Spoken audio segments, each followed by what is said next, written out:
this Premier introduced a budget with as little notice as possible. It was filled with cuts that no one was expecting or being prepared or prepared for. There are hundreds, maybe thousands of people outside worried about their livelihood, and this Premier thinks it was more important to be in Ontario than to stand up and talk to them about why he has cut these programs. So my question is, since he is here today, what does the Premier have to say about the people? Order, order, order. You're not allowed to, and we know this, you're not allowed to state that a member is here or not here. I'm just saying this. If another member wants to raise a point of order afterwards, that's fine. But I ask you to get back on the question. Actually, we're out of time. I recognize the honourable member for Dartmouth North. My question is, what does the Premier have to say to the people whose livelihoods are at stake?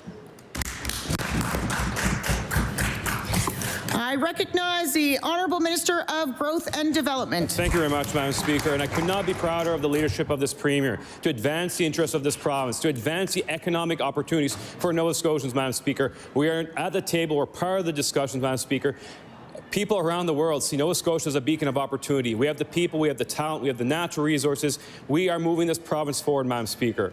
We are believing in the future of this province, Madam Speaker, reducing taxes, making it easier to do business right here in this province, investing in the future of this province, and ensuring that we can defend the foundations we built on the last 4 years. Thank you very much.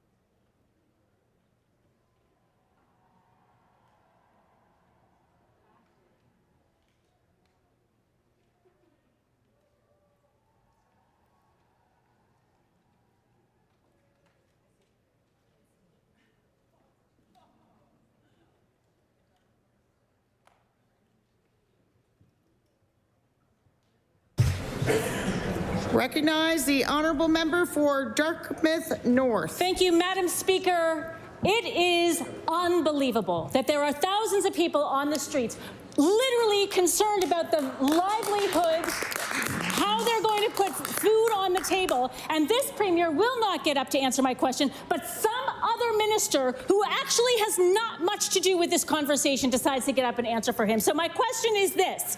It's simply not good enough. Does the Premier have the courage to go outside right now and face the people whose livelihoods he has put at stake?